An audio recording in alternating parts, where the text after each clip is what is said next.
ఎక్కడ వాళ్ళు అక్కడే వాక్యానికి మాత్రమే ప్రాధాన్యతనిచ్చేవారుగా సిద్ధపడండి. తల వంచండి, చిన్న ప్రార్థన చేసుకుందాం. పరిశుద్ధుడు, మహాగణుడు, మహోన్నతుడైన మా కన్న తండ్రి, మీ ఘనమైన నామమునకు, మీ పవిత్రమైనటువంటి ప్రేమకు, మీరు మాపై చూపిస్తూ ఉన్నటువంటి మీ ఉచితమైన అపారమైనటువంటి కృపకు ప్రభువైన క్రీస్తు వారి పేరట మా హృదయపూర్వకమైనటువంటి కృతజ్ఞతాస్తుతులు చెల్లిస్తూ ఉన్నాము తండ్రి. దేవా, ఈ ఉదయకాల సమయంలో నాయన మీ మాటలను ధ్యానించడానికి, మీ చిత్తాన్ని తెలుసుకోవడానికి మీ పాదాల సన్నిధిని మేము చేరి ఉండగా మీ సహాయమును మాకు అనుగ్రహించండి. ఆత్మీయ స్థితిలో నాయన మేము ఎక్కడైతే ఆగిపోతూ ఉన్నామో మా స్థితిని మాకు తెలియచేయడానికి మీ వాక్కులను మాకు నేర్పించండి తండ్రి. ప్రతి విషయంలోనూ నాయన మీరున్నారనేటటువంటి ఆలోచన కలిగి మీకు లోబడుతూ మీ చిత్తానికి విలువనిస్తూ మీ మనసు నెరిగిన పిల్లలుగా జీవించడానికి మీ సహాయాన్ని మాకు అనుగ్రహించండి. మీ పిల్లలతో కలిసి మీ మాటలను ధ్యానిస్తూ ఉండగా సమయోచితమైన జ్ఞానముతో నన్ను నింపి నన్ను నేను కనపరుచుకొనక మిమ్మల్ని మహిమపరిచే ఒక పాత్ర వలె ఎత్తి పట్టుకునండి తండ్రి. ఆరాధన అంతటిలోనూ నాయన సమస్త మహిమ ఘనత మీరే పొందుకొని మీ కృపను మాకు తోడుగా ఉంచమని ప్రార్థిస్తూ సమస్త మహిమ ఘనత మీకే ఆరోపిస్తూ ప్రభువైన క్రీస్తు వారి పేరట ఈ ప్రార్థన మీకు సమర్పిస్తూ ఉన్నాము మా కన్న తండ్రి. ఆమేన్. మంచిది ప్రియులారా, దేవుడు మనకిచ్చిన ఈ సమయంలో మరికొద్ది నిమిషాల పాటు మన వాక్యాన్ని ధ్యానించే ప్రయత్నం చేద్దాం. ముందుగా ఒక చిన్న ప్రశ్న. ఏంటది అంటే, యేసుక్రీస్తు ప్రభువారు ఏ సామ్రాజ్యం ఉన్న కాలంలో జన్మించారు? మాట్లాడాలి. యేసు ప్రభువారు ఏ సామ్రాజ్యం ప్రపంచాన్ని ఏలుబడి చేస్తూ ఉన్న కాలంలో పుట్టారైనా? రోమా సామ్రాజ్యం. నిద్రపోతున్నారా? యేసు ప్రభువారు ఏ సామ్రాజ్యం ఉన్న కాలంలో భూమి మీద జీవించారు? రోమా సామ్రాజ్యమే. ఏ ప్రభుత్వం ఏలుబడి చేస్తూ ఉన్నటువంటి కాలంలో సిలువ మీద మరణించారు? రోమా సామ్రాజ్యమే. అంటే యేసు ప్రభువారు పుట్టే నాటికి రోమా సామ్రాజ్యం ఏలుబడి చేస్తుంది. యేసు ప్రభువారు ఈ భూమి మీద నడయాడే సమయానికి, అంటే జీవించే కాలానికి రోమా సామ్రాజ్యమే ప్రపంచాన్ని శాసిస్తూ ఉంది. యేసు ప్రభువారు సిలువ మీద వేలాడుతూ ప్రపంచ మానవాళి కోసం రక్తాన్ని ధారపోస్తూ ఉన్నప్పుడు కూడా అదే రోమా సామ్రాజ్యము తన పంజా విసురుతూ ఈ ప్రపంచమంతటిని ఏలుబడి చేస్తూ వస్తుంది. అంటే ప్రభు ఉన్న కాలంలో రోమా సామ్రాజ్యం ఉంది అనేటటువంటి విషయాన్ని మనం ఖచ్చితంగా గుర్తుపెట్టుకోవాల్సిన సందర్భం అది. ఒకసారి మనం ఆగి ఆలోచన చేయగలిగితే అసలు ఈ రోమా సామ్రాజ్యం యొక్క యునికి అప్పటికప్పుడే పుట్టుకొచ్చిందా? కొత్త నిబంధన మనం చదువుతున్నప్పుడు రోమా సామ్రాజ్యానికి సంబంధించిన విషయాలు కనపడుతూ ఉంటాయి. రోమా సైనికులు కనపడుతూ ఉంటారు. రోమా చట్టం కనపడుతూ ఉంటుంది. పిలాతు కనపడుతూ ఉంటాడు. రోమీయులు విధించే శిక్షలు కనపడుతూ ఉంటాయి. అంటే ప్రభు ఒకవైపు కనబడుతూ ఉంటే మరొక వైపు రోమా సామ్రాజ్యం అన్నది కనబడుతూనే ఉంటుంది. అసలు ఈ రోమా సామ్రాజ్యం అన్నది కొత్త నిబంధన కాలంలోనే పుట్టుకొచ్చిందా? అప్పటికప్పుడు సామ్రాజ్యాలు, రాజ్యాలు ఎక్కడైనా వచ్చేస్తాయా? రావు.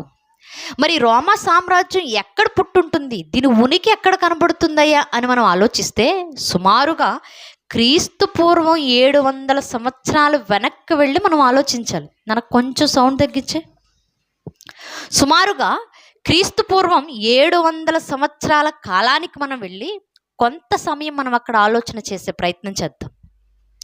ఏంటది అంటే, ఉజ్జియా అనేటటువంటి ఒక రాజు యూదులను, అంటే యూదా ప్రజలను పరిపాలిస్తూ ఏలుబడి చేస్తూ ఉన్న కాలంలో యెషయా అనేటటువంటి ఒక ప్రవక్తగా నిలవబడి దేవుని అనేకమైనటువంటి మాటలు రాజుకును సమాజానికి వారందరికీ తెలియచేస్తూ ఉన్నటువంటి కాలంలో రొమ్యులస్ అనే ఒక వ్యక్తి ఉన్నాడు.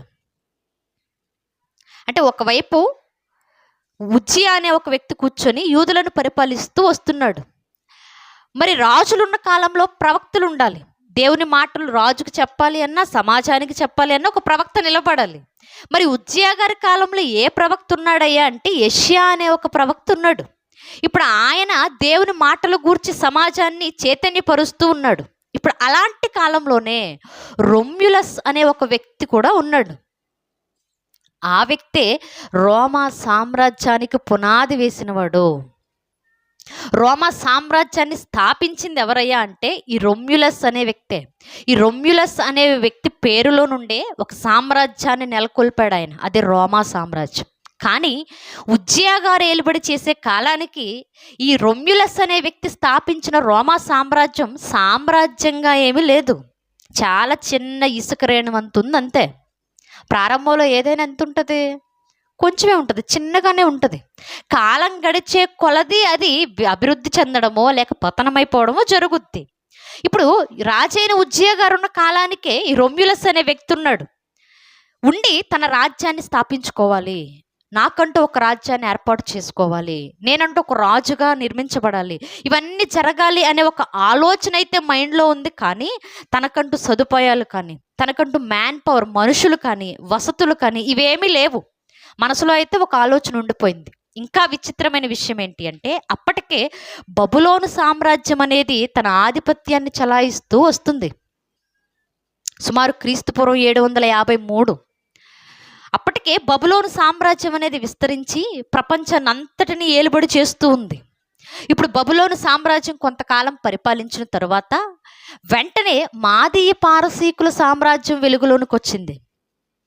ఇప్పుడు బబులోను సామ్రాజ్యం తరువాత మాదీయులు పారసీకులు వచ్చేసారు.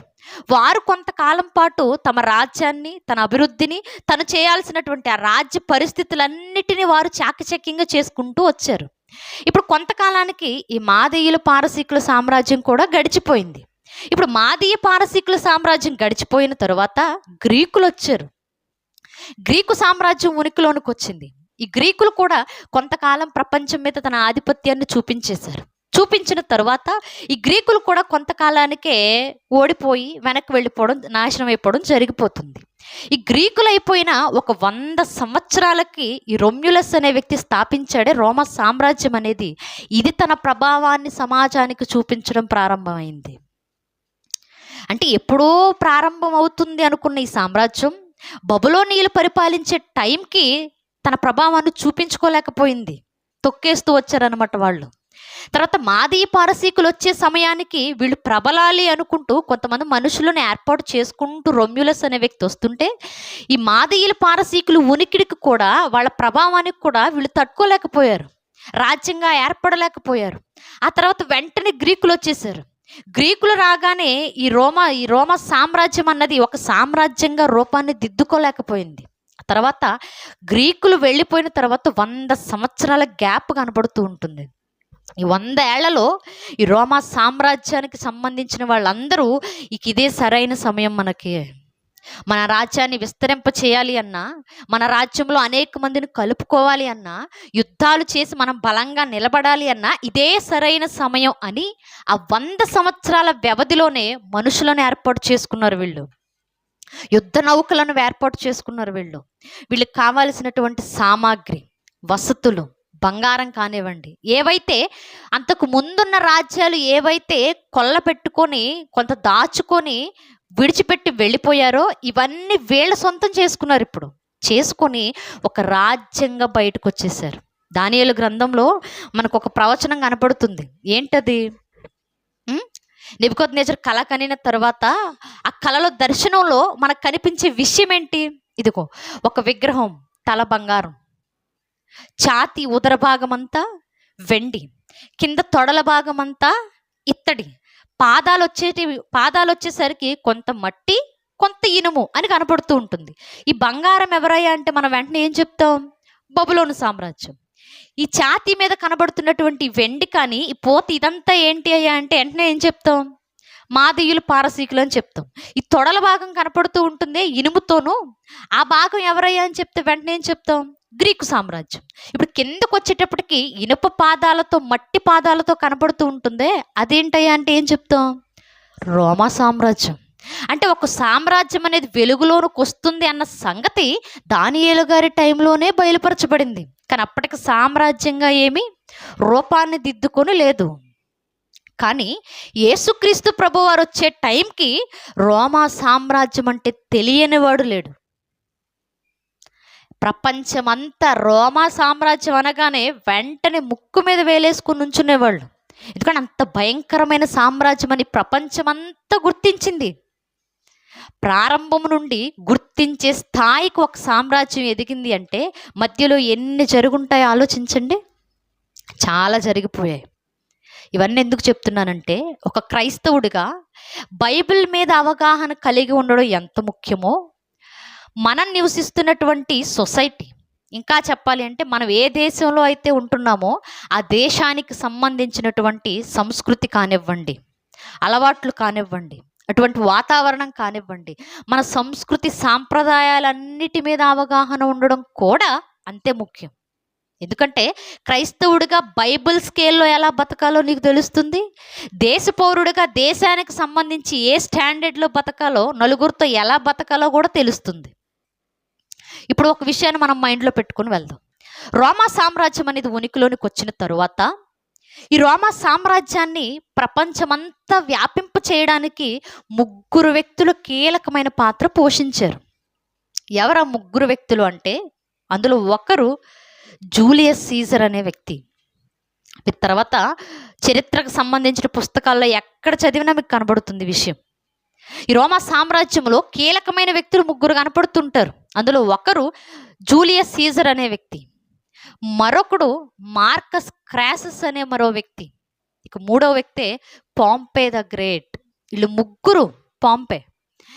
ముగ్గురు ఈ రోమా సామ్రాజ్యం అభివృద్ధి కొరకు, విస్తరణ కొరకు ఎంతో కష్టపడి కృషి చేసినటువంటి మనుషులు వీళ్ళు ముగ్గురు ఒక జనరల్స్గా ఉండి ఈ రోమా సామ్రాజ్యంలో ఏం చేస్తే ఇది అభివృద్ధి అవుతుంది, ఎవరి మీద ఎప్పుడు యుద్ధాలు చేస్తే మనం గెలుస్తాము, యుద్ధం కొరకు మనం ఏమేమి సామాగ్రిని సంపాదించుకోవాలి, మనం ఎలా ముందుకు వెళ్ళాలి అనేది వీళ్ళు ముగ్గురు కూర్చొని ఆలోచన చేసుకుని ముందుకు వెళ్ళేవాళ్ళు. అలా వెళ్తూ ఉన్న క్రమంలో వీళ్ళు చేసిన ఒక ఆలోచన ఏంటి అంటే, ఇదిగో మనం ముగ్గురం చాలా యుద్ధానికి సంబంధించి అన్ని చేయగలిగిన వాళ్ళం కదా, ముగ్గురం ఒకే దిక్కుకు వెళ్ళడం వల్ల ఉపయోగం లేదు. నేను ఒక దిక్కుకు వెళ్ళి యుద్ధం చేస్తాను, ఎందుకంటే ఈ టైంలోనే మన రాజ్యాన్ని స్టాండర్డ్గా పాతేయాలి మనం. ఆ తర్వాత మరలా ఎవరు వచ్చి యుద్ధం చేస్తారో మనం చెప్పలేం, కాబట్టి ఈ టైంలోనే మనం ఇలా వెళ్ళాలి అని జూలియస్ ఏమో ఒకవైపుకి యుద్ధం చేయడానికి వెళ్ళిపోతాడు. మధ్యలో ఉన్నటువంటి మార్కస్ క్రాసస్ అనే మరొక వ్యక్తి మరో దిక్కుకెళ్ళి యుద్ధం చేయడానికి ముందుకెళ్ళిపోతాడు. తర్వాత ఈ పాంపే గ్రేట్ అనే వ్యక్తి చాలా యుద్ధానికి సంబంధించినవన్నీ తెలిసినవాడు, ఆయన యోధుడు. ఇతడు మరొక ప్రాంతానికి వెళ్ళి యుద్ధం చేయడానికి సిద్ధపడిపోతూ ఉంటాడు. ఇలా ముగ్గురు చీలిపోయి యుద్ధాలు చేస్తూ తమ రాజ్యం కొరకు కష్టపడుతూ ఉన్నటువంటి టైంలో చాలా చరిత్ర అనేది చోటు చేసుకుంటూ వచ్చింది. ఏంటి ఆ చరిత్ర అంటే, ఈ జూలియస్ సీజర్ అనే వ్యక్తి కొంత భాగాన్ని యుద్ధం చేస్తూ తన రాజ్యాన్ని అనేక మందికి తెలియచేస్తూ ముందుకెళ్ళిపోతూ ఉన్నాడు. ఈ జూలియస్ సీజర్ అనే వ్యక్తి చేస్తూ ఉండగా ఈ పాంపే అనే వ్యక్తి మరొక దిక్కుకు వెళ్ళిపోయి యుద్ధం చేస్తూ వచ్చాడు. ఏ దిక్కుకు వెళ్ళి యుద్ధం చేస్తూ వచ్చాడయ్యా అంటే, మనకు బైబిల్ గ్రంథంలో కొన్ని ప్రాంతాలు కనపడతాయి. టర్కీ కనిపిస్తుందా, టర్కీ, గలిలయ, మిడిల్ ఆసియా ప్రాంతాలు. ఈ ప్రాంతాలు ఏవైతే ఉన్నాయో వీటి మీద యుద్ధం చేయడానికి ఇష్టపడిపోయి వెళ్ళిపోతాడు. ఇప్పుడు వాటి మీద యుద్ధం చేసి అక్కడ ఉన్నటువంటి ప్రాంతాలు ఏవైతే ఉన్నాయో, ఈ టర్కీ కానివ్వండి, మైనర్ ఏషియా ప్రాంతాలు కానివ్వండి, యోదయ ప్రాంతాలు కానివ్వండి, జెరూషలేము ప్రాంతాలు కానివ్వండి, గలిలయ ప్రాంతాలు కానివ్వండి, సమరయ దేశం కానివ్వండి, వీటన్నిటి మీద యుద్ధం చేసి ఆ ప్రాంతాలన్నిటినీ దాసులుగా తెచ్చుకుంటాడు ఈ పాంపే. తెచ్చేసుకున్న తరువాత వీళ్ళందరూ దాసులుగా రోమా సామ్రాజ్యంలోనికి కలిపేస్తాడు. దాసులుగా వారందరినీ తీసుకొచ్చి అప్పుడే స్థాపించబడి అభివృద్ధి చెందుతున్న ఈ రోమా సామ్రాజ్యంలో వారందరినీ కలిపేసిన తరువాత ఈ జూలియస్ సీజర్ అనే వ్యక్తి కూడా యుద్ధం చేస్తూ ముందుకెళ్ళిపోతూ ఉండగా ఇతరు కూడా యుద్ధంలో ఒక గొప్ప వీరుడిగా పేరు వచ్చేసిన తరువాత కొంతకాలానికే ఈ పాంపే అనే వ్యక్తికిని ఈ జూలియస్ అనే వ్యక్తికిని యుద్ధం స్టార్ట్ అవుతుంది ఇద్దరికి. ఎందుకంటే మధ్యలో ఈ మార్కస్ క్రాసస్ అనే వ్యక్తి యుద్ధానికి వెళ్ళిపోయి చచ్చిపోతాడు, అక్కడే మరలా తిరిగి రాడు. ఇప్పుడు రోమా సామ్రాజ్యంలో ఉంది ఎవరయ్యా అంటే ఇద్దరే ఉన్నారు. ఒకరేమో జూలియస్ సీజరు, ఇంకొకరేమో పాంపే. ఇప్పుడు సింహాసనం ఇద్దరికీ ఉంటుందా, ఒక్కళ్ళకే ఉంటుందా? ఎప్పుడు చూడండి, రాజకీయం అన్నది కానీ, రాజ్యం అన్నది కానీ శత్రుత్వాన్ని ఏర్పాటు చేస్తూ వస్తుంది. ఇప్పుడు రోమా సామ్రాజ్యం సింహాసనం మీద ఎవరు కూర్చోవాలయా అనగానే ఇప్పుడు వీళ్ళిద్దరూ యుద్ధానికి రెడీ అయిపోయారు. జూలియస్ సీజరు యుద్ధం చేయడానికి సిద్ధపడ్డాడు, పాంపే ద గ్రేట్ కూడా యుద్ధం చేయడానికి సిద్ధపడ్డాడు. ఇప్పుడు వీళ్ళిద్దరూ యుద్ధం చేయడానికి సిద్ధపడినప్పుడు పాంపే ఆ యుద్ధంలో జూలియస్కి భయపడిపోయి గెలవలేక ఐగుప్తు దేశానికి తిరిగి పారిపోతాడు. పారిపోయిన తర్వాత ఐగుప్తులో ఆయన కూడా చనిపోతాడు. ఇప్పుడు జూలియస్ ఒక్కడే ఉన్నాడు. ఇప్పుడు రోమా సామ్రాజ్యం అనేది బాగా విస్తరించింది. ఇప్పుడు ఈ సువిశాలమైనటువంటి రోమా సామ్రాజ్యానికి నేను ఒక్కడనే అధిపతిని, నేను ఒక్కడనే చక్రవర్తిని అని ప్రపంచానికి చాటి చెప్పేసుకున్న తర్వాత జూలియస్ సీజర్ చేసినటువంటి ఒక పని ఏంటి అంటే, ప్రపంచం నన్ను ఎప్పుడు మర్చిపోకూడదు, ప్రపంచం నన్ను ఎప్పుడు గుర్తుపెట్టుకోవాలి, ప్రపంచం నా పేరు ఎప్పటికీ మర్చిపోకుండా ఉండాలి అంటే నేనేం చేయాలి అనుకుని కొంతమంది ఆలోచన చేసినటువంటి ఆలోచనల ప్రకారంగా ఈ క్యాలెండర్ ఏదైతే ఉందో ఆ క్యాలెండర్లో తన పేరునే ఒక నెలగా రూపుదిద్దుకొని ఒక నెలను ప్రవేశపెట్టాడు. ఆ నెలే ఏ నెల? జూలై నెల. యాక్చువల్గా చెప్పాలి అంటే 10 నెలలే ఉండే మనకి. ఈ జూలియస్ సీజర్ రాకముందు 10 నెలలే. జూలై నెల, ఆగస్ట్ నెల, ఈ 2 నెలలు క్యాలెండర్లో ఉండే కాదు.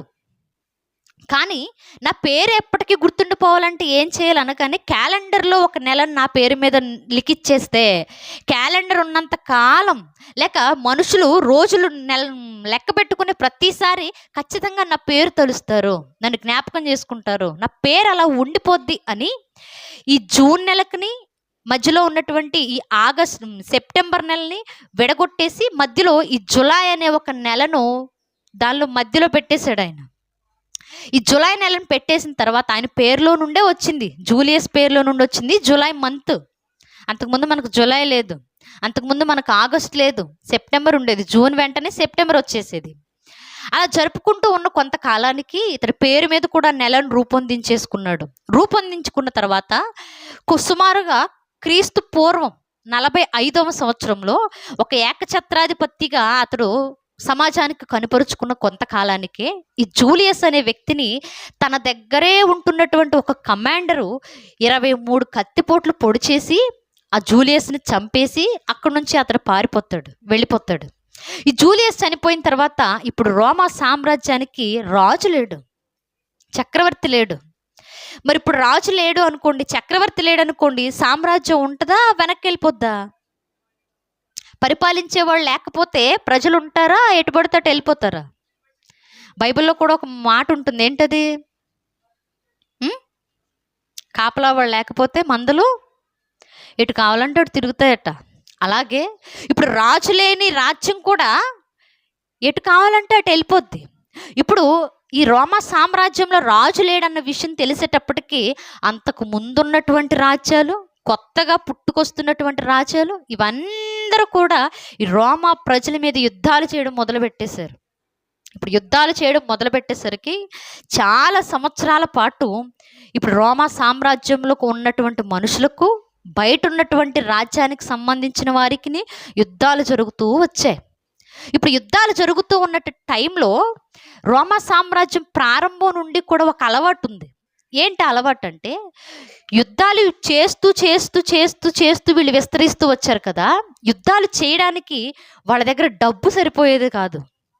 అలా వాళ్ళ రాజ్యంలో డబ్బు సరిపోదు అన్న పరిస్థితి వచ్చినప్పుడల్లా రాజ్యంలో దాసులుగా కొని తెచ్చేసుకున్నారే, అక్కడక్కడ పట్టణాలను పట్టుకొని ఆ దాసులుగా తెచ్చుకున్న మనుషుల్లో ఎవరైతే యవ్వన దశలో ఉంటారో, ఎవరైతే పుష్టిగా ఉంటారో, ఎవరైతే బలంగా ఉంటారో వాళ్ళందరినీ ఎవరికి తెలియకుండా యవ్వనస్తులను కిడ్నాప్ చేసి, ఈ కిడ్నాప్ చేసిన మనుషులను సంతలో పెట్టేసి, మనుషులు వేరే వేరే దేశం నుండి వస్తూ ఉంటారు కదా, అలాంటి వాళ్ళకు చూపించి మనుషులను అమ్మేసేవాళ్ళు.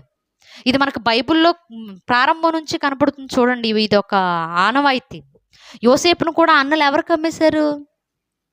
ఐగుప్తీలకు అమ్మేశారు. అంటే యవ్వనస్తులు కొనుక్కొని వాళ్ళ దేశం కోసం లేక వాళ్ళ పనుల కోసం మనుషులను కొనుక్కునేటటువంటి ఒక ఆచారం ఎప్పటి నుంచో వస్తుంది. ఇప్పుడు రోమా సామ్రాజ్యంలో కూడా వాళ్ళకి యుద్ధానికి సంబంధించిన సామాగ్రి లేవనుకోండి, అవి కొనుక్కోవాలి. ఇప్పుడు కొనుక్కోవడానికి వీళ్ళ దగ్గర డబ్బు ఉండేది కాదు. ఎందుకంటే ఈ రాజ్యానికి ఎవడో ట్యాక్స్ కట్టేవాడు కాదు, ఈ రాజ్యానికి ఎవరో కూడా బహుమతులు ఇచ్చేవాళ్ళు కాదు, ఈ రాజ్యానికి ఎవరో కూడా ఏవి తీసుకొచ్చి బంగారం, సొలొమోను గారు ఉన్న టైంలో శాబదేశపురాణి బంగారం తెచ్చిందా? అలా ఎవ్వరూ ఈ రోమా సామ్రాజ్యానికి ఏమి తెచ్చేవాళ్ళు కాదు. మరి అలాంటప్పుడు డబ్బు ఎలా ఉంటుంది? వాళ్ళ ధనం సరిపోయేది కాదు. సరిపోయే పరిస్థితి లేనప్పుడు వెంటనే వేరే వేరే ప్రాంతాల్లో యుద్ధం చేసి మనుషులను తీసుకొచ్చేసారు. చూసారా?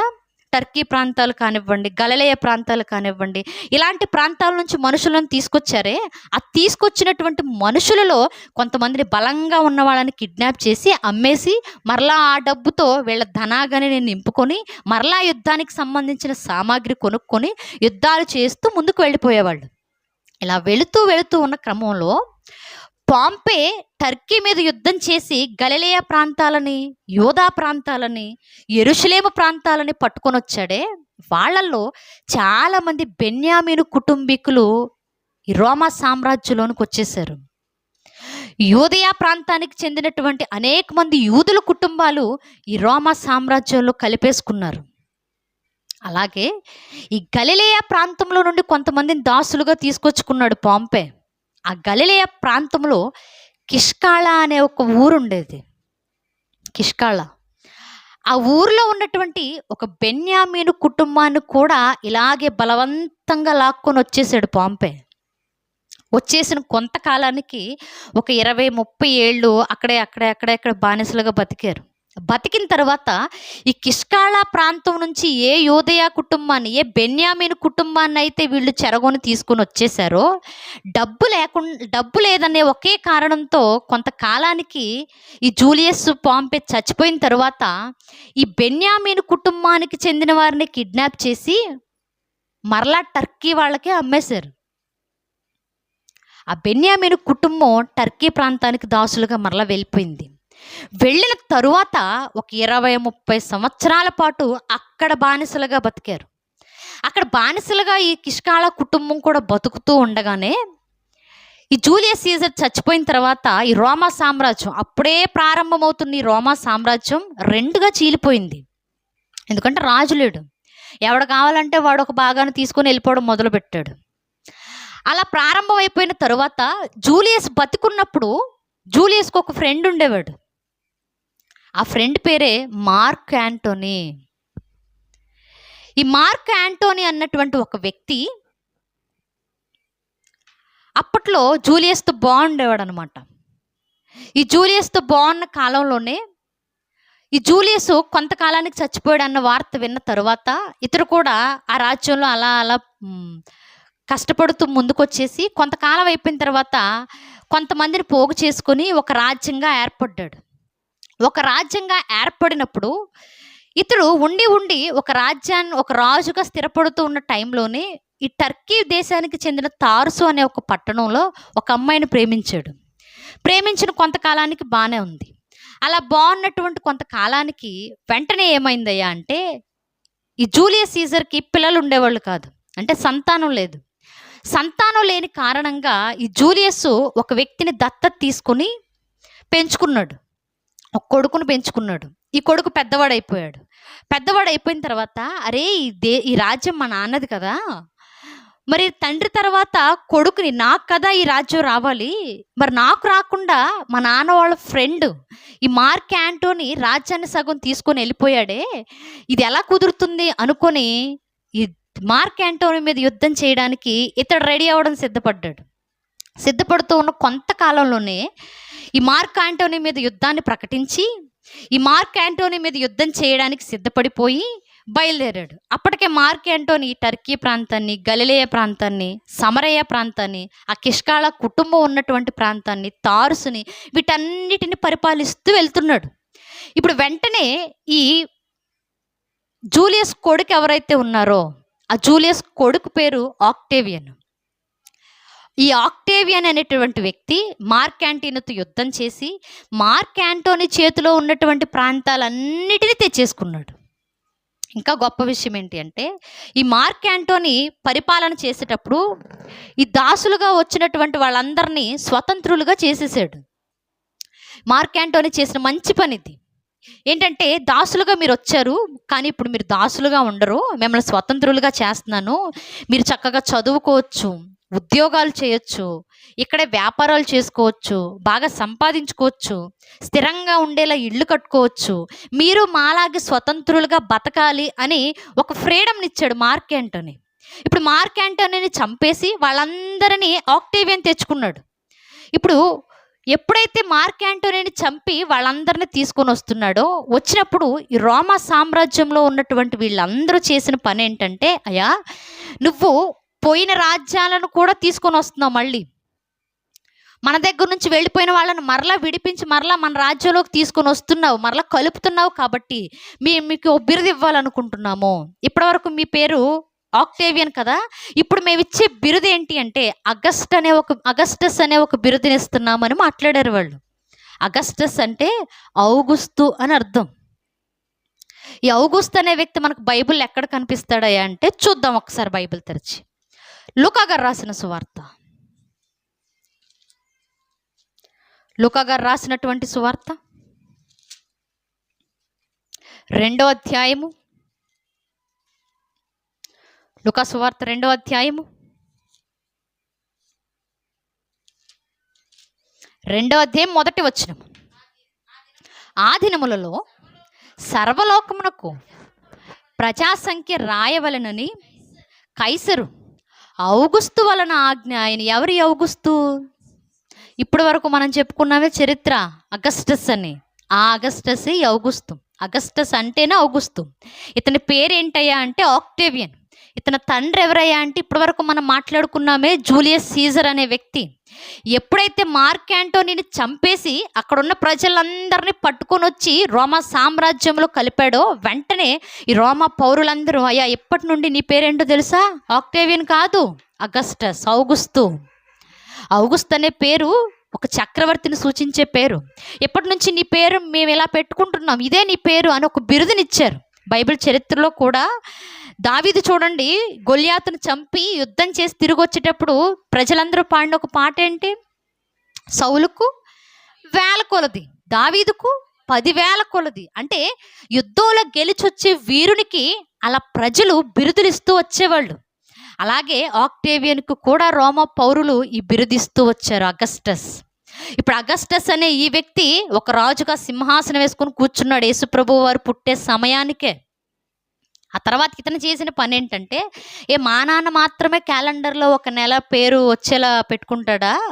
మా నాన్న తర్వాత నా పేరు కూడా ప్రజలకు అలా గుర్తుండిపోవాలి. మీరు ఎప్పుడు చూడండి, ఒక హోదాలో ఉన్నోడికి పేరు పిచ్చిపోదు. అది పాలిటిక్స్ అయినా, ఏదైనా విద్యావేత్తకు సంబంధించిన ఒక రంగమైనా, క్రీడలకు సంబంధించిన రంగమైనా, పాలిటిక్స్ ఏదైనా సరే, ఒక సింహాసనం మీద కూర్చున్నాము అంటే ఇక ప్రజలు నన్ను మర్చిపోకూడదు, నా పేరు గుర్తుండిపోవాలని ఏదో పని చేస్తూ వచ్చేవాళ్ళు. ఇప్పుడు జూలియస్ చేసిన, తండ్రి చేసిన అదే పని ఇప్పుడు అగస్టస్, ఔగుస్తు కూడా చేస్తున్నాడు. నా తండ్రి పేరు మీద జులై అని ఒక నెల ఉంది కదా, నా తండ్రి పేరు కిందే నా పేరు వచ్చేటట్టు కూడా ఒక నెల రావాలన్నాడు. ఆ నెలే ఆగస్టు. మనకు ఆగస్టు మంత్ ఉందా? అంతకుముందు లేదు. ఇతర సింహాసనం ఎక్కిన తర్వాత ఆగస్టు అనే నెల. అంటే తండ్రి పేరు మీద ఒక నెల, ఆ నెల అయిపోగానే కొడుకు పేరు మీద ఒక నెల. అంటే 2 నెలలు వెంటనే వచ్చేలా ఈ తండ్రి కొడుకులు ఇద్దరు క్యాలెండర్లో వాళ్ళ పేర్లను లిఖించుకున్నారు. ఇప్పుడు ఇతడు రాజు అయిపోయాడు. ఔగుస్తు అనే రాజు అయిపోయాడు. అయిన తరువాత ఏ ప్రాంతాల నుండి అయితే ప్రజల్ని విడిపించి తీసుకొని వచ్చాడో ఆ ప్రాంతంలో ఉన్న వాళ్ళందరికీ ఇతడు కూడా ఒక హామీ ఇచ్చాడు. ఏంటంటే, అరే నాయనా, మార్క్ యాంటోనీ ఉన్నప్పుడు మీ అందరికీ స్వతంత్రాన్ని ఇచ్చాడు. మీరు పనులు చేసుకోవచ్చు, వ్యాపారాలు చేసుకోవచ్చని, చదువుకోవచ్చని, ఉద్యోగాలు చేసుకోవచ్చని, ఇవన్నీ మీరు చేసుకోవచ్చు, బాగుపడండి, అభివృద్ధి అవ్వండి అని మీకు ఎన్నో పథకాలు ప్రవేశపెట్టాడు కదా. ఇప్పుడు నేను ఆ పథకాలు ఏమీ తీసేయకుండా వీటినే ఇంకొంచెం ప్రభావితం చేస్తాను. మీరు ఇప్పటి వరకు దాసులు కాదు, ఈ రోమా సామ్రాజ్యానికి సంబంధించిన పౌరసత్వాన్ని కూడా మీకు ఇచ్చేస్తానన్నాడు. రోమా పౌరసత్వం ఉందనుకోండి, ఆధార్ కార్డు ఉన్నట్టే, ఎవడేం మాట్లాడు. ఇంకా మీరు చదువుకోవచ్చని మార్క్ ఏంటో చెప్పాడు కదా, అదేదో మా దగ్గర చదువుకోవచ్చు. మీరు వ్యాపారాలు చేసుకోవచ్చని మార్క్ ఏంటో ప్రవేశపెట్టాడు కదా, మాతో పాటే చేసుకోండి వ్యాపారాలు. మీరు ఇల్లు కట్టుకోవచ్చని మార్క్ ఏంటో చెప్పాడు కదా, ఇల్లు కట్టుకోవడానికి కూడా మేము సహాయం చేస్తాం. చదువుకోవచ్చు, వ్యాపారాలు చేసుకోవచ్చు, ఇల్లు కట్టుకోవచ్చు, పెళ్ళిళ్ళు చేసుకోవచ్చు, స్కూల్స్లో కూడా బెస్ట్ జాబులు మీరు కొట్టొచ్చని మాట్లాడాడు. ఈ మాట వాళ్ళందరికీ ఒక పండగలా వినిపించింది. మరి అంతే కదా, అప్పటి వరకు దాసులుగా ఉన్న వాళ్ళకి ఆధార్ కార్డు ఇచ్చి మీరు ఈ దేశానికి సంబంధించిన పౌరులు అని చెప్తే ఆనందం కదా. వెంటనే అందరూ ఆనందంతో మునిగిపోయారు. మేము ఎన్ని ప్రాంతాలు తిరిగి వచ్చినా సరే ఇప్పుడు మేము స్వతంత్రులము. రోమా సామ్రాజ్యం, ప్రపంచాన్ని ఏలుబడి చేసే ఒక సామ్రాజ్యంలో మేము కూడా ఒక పౌరులము అని వాళ్ళందరూ మురిసిపోయారు. వాళ్ళల్లో కిష్కాళా ఊరికి చెందినటువంటి ఆ బెన్యామీను కుటుంబం కూడా ఉంది. ఇలా రోమా పౌరసత్వాన్ని పొందుకున్న కొద్ది కాలానికే వీళ్ళు వ్యాపారాలు చేయడం మొదలుపెట్టేశారు, ఇల్లు కట్టుకోవడం మొదలు పెట్టేశారు, పిల్లలను చక్కగా చదువుకోవడం మొదలు పెట్టించేశారు, ఉద్యోగాలు చేయడం మొదలుపెట్టారు. సమాజంలో వీరికంటూ ఒక గుర్తింపును సంపాదించుకున్న కుటుంబాలుగా ఈ దాసులుగా వచ్చిన కుటుంబాలన్నీ ఏర్పడ్డాయి. వాళ్ళల్లో ఈ బెన్యామీను, కిష్కాళా ఊరికి చెందిన బెన్యామీను కుటుంబం కూడా ఉంది. ఆ బెన్యామీను కుటుంబం ఏదో కాదు, కానీ పరిసయ్యుల తెగకు చెందినటువంటి ఒక కుటుంబం. ఇలా వాళ్ళకంటూ మంచి రోజులు వచ్చిన కొత్త కాలానికే ఈ బెన్యామీను కుటుంబంలో, ఈ కిష్కాళా ఊరు అనేటటువంటి బెన్యామీను కుటుంబంలో ఒక మగబిడ్డ పుట్టాడు. ఆ మగబిడ్డ పుట్టగానే వెంటనే వాళ్ళ తల్లిదండ్రులకు కానివ్వండి, వాళ్ళ కుటుంబంలో ఎవరైతే ఉన్నారో వాళ్ళందరికి కానివ్వండి, వెంటనే ఒక సంతోషం వచ్చింది. ఏంటి, మా బిడ్డను చక్కగా చదివించుకోవచ్చు, మా బిడ్డకు అన్ని నేర్పించుకోవచ్చు, మా బిడ్డ పుట్టడంతోనే రోమ పౌరసత్వాన్ని సంపాదించుకున్నాడు, మా బిడ్డ పుట్టిన వెంటనే చక్కగా ఇక్కడే హ్యాపీగా స్వతంత్రుడుగా బతికే అవకాశం ఉంది అని తల్లిదండ్రులు, కుటుంబీకులు వీళ్ళందరూ సంతోషంతో మురిసిపోతూ ఉన్నారు. ఆ బిడ్డ ఎవరై ఉంటారు? కిష్కాళా ప్రాంతానికి చెందినటువంటి ఊరిలో ఉన్నటువంటి కుటుంబంతో వచ్చినటువంటి బిడ్డ, బెన్యామీను కుటుంబానికి చెందినటువంటి బిడ్డ. ఇంకా చెప్పాలి అంటే పరిసయ్యుల తెగలో నుండి వచ్చినటువంటి కుటుంబంలో ఉన్న బిడ్డ. ఎవరైనా చెప్పిన వాళ్ళు ధన్యులు. మిమ్మల్ని డ్యూటీకి వెళ్ళిపోవాలి. యేసుప్రభువారా? ఇంకా యోసేపు గారంట. ఇంకా మీరు త్వరగా చెప్తే నేను త్వరగా ముగిస్తాను. ఎవరై ఉంటారు?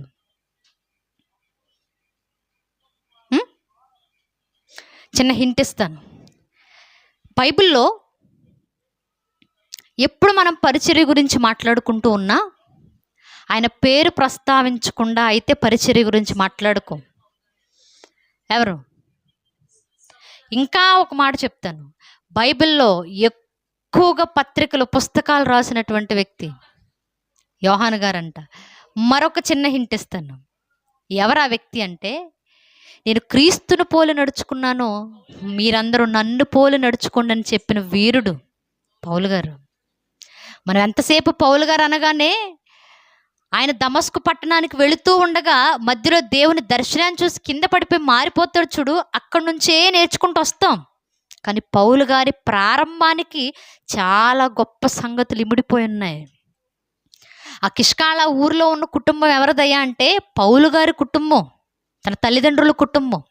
అంటే దాసులుగా పలు ప్రాంతాల నుండి వచ్చిన కుటుంబం ఎవరిదయ్యా అంటే పౌలు గారి కుటుంబమే. పరిసయ్యుల తెగకు సంబంధించిన కుటుంబం ఎవరిదయ్యా అంటే పౌలు గారిదే. అంటే పౌలు గారు పుట్టగానే వెంటనే పౌలు అనే పేరే ఆయనకు పెట్టలా, సౌలు అనే పేరు పెట్టుకున్నారు తల్లిదండ్రులు. అంటే ఆ బిడ్డ పుట్టగానే తల్లిదండ్రుల మనసులో వచ్చిన ఒక ఆలోచన ఏంటి అంటే, ఇశ్రాయేలు ప్రజలను పరిపాలించిన మొట్టమొదటి రాజు మా బెన్యామీను కుటుంబానికి చెందినవాడు.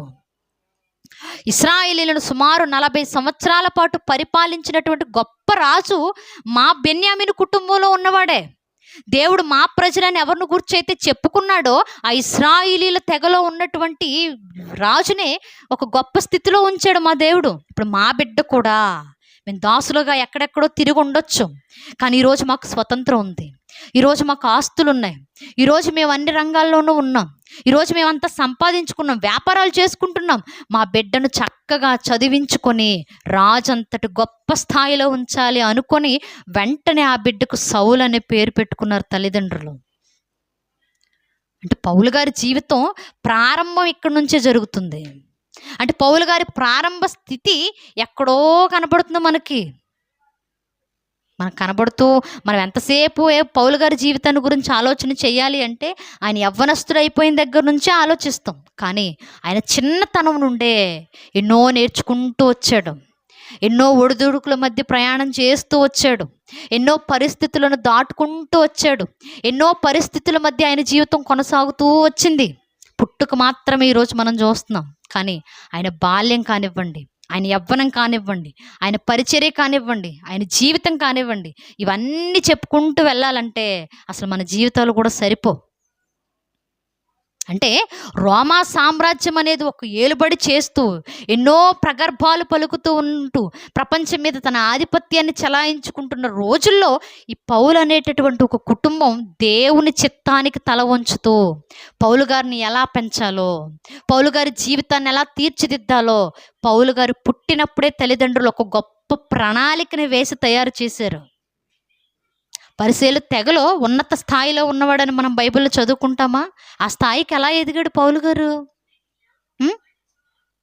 పౌలు గారి జీవితం ఎలా ఉంటుందయ్యా అంటే నిజంగా మనం అన్ని విషయాలు చెప్పుకోలేం. కానీ మన జ్ఞానానికి లేక దేవుడు మనకిచ్చినటువంటి సామర్థ్యాన్ని బట్టి కొన్ని విషయాలు మనం మాట్లాడుకోవడానికి ముందుకు వెళదాం. ఈరోజు వరకు మనం చూసుకున్నది ఏంటి అంటే పౌలు గారే ఆ వ్యక్తి అన్న విషయాన్ని ఈరోజు మనం మాట్లాడుకున్నాం. వచ్చే వారం తప్పకుండా పౌలు గారి చిన్ననాటి జీవితం ఎలా ఉందో, ఆయన ఎలాంటి పరిస్థితులను ఎదుర్కొంటూ ఒక ధర్మశాస్త్రాన్ని లేక పరిసయ్యుల్లో గొప్ప స్థితిలో ఎలా ఉన్నాడో వచ్చే వారం ఖచ్చితంగా మాట్లాడుకోవడానికి సిద్ధపడదాం. తల వంచండి, ప్రార్థన చేసుకుందాం. పరిశుద్ధుడు, మహాగణుడు, మహోన్నతుడైన మా కన్న తండ్రి దేవా, ఈ ఉదయకాల సమయంలో నాయన మీ వాక్కులను ధ్యానించుకోవడానికి మీరు మాకు ఇచ్చినటువంటి ఇంత గొప్ప సహాయమును బట్టి మీకే కృతజ్ఞతాస్తుతులు చెల్లిస్తూ ఉన్నాము. దేవా, ఇదిగో నా తండ్రి, మీ కుమారుడు నాయన యేసు ప్రభు వారిని పోలి నడుచుకున్నటువంటి ఒక భక్తిపరుని గురించి మేము ధ్యానించడానికి ఇష్టపడుతూ ఉండగా మీ సహాయమును మాకు దయచేయండి తండ్రి. పరిచర్యలో నాయన వెనుదిరగని యోధుడు వలె నాయన బైబిల్ గ్రంథంలో మాకు కనబడుతూ ఉండగా ఆ వ్యక్తి జీవితాన్ని గురించి ధ్యానించడానికి అడుగులు వేస్తున్నటువంటి మాకు అనేకమైన ఆత్మీయ సంగతులను నేర్పించండి. పరిచర్య చేయాలనుకుంటున్న ప్రతి ఒక్కరికి ఆయన జీవితం నాయన ఒక గుణపాఠంగా ఎలా నేర్పించాలో తండ్రి, ఆయనను అనుసరించి మేము ఎలా అయితే అడుగులు వేయాలో అట్టి పరిస్థితులను అట్టి సంగతులను మా అందరికీ నేర్పించమని బ్రతిమాలు కొనుచు దేవా. ఈ మాటలు విన్న మేమందరము నాయన ఏదో ఆచారబద్ధంగా కాక మా జీవితాలలో కూడా మార్పులు అనేవి ఎలా జరగబోతూ ఉన్నాయో మేము గ్రహించే స్థితికి ఎదుగుటకు మీ సహాయాన్ని మాకు దయచేయండి. అదే రీతిగా తండ్రి, ఇంకా మా జీవితంలో ఆయుష్కాలము మిగిలి ఉంటే వచ్చే వారం కూడుకొని అనేక సంగతులను మేము ధ్యానించుకోవడానికి మీ సహాయాన్ని మాకు దయచేయమని అర్థిస్తూ సమస్త మహిమ ఘనత మీకే ఆరోపిస్తూ ప్రభువైన క్రీస్తు వారి పేరట ఈ ప్రార్థన మీకు సమర్పిస్తూ ఉన్నాము మా కన్న తండ్రి. ఆమేన్.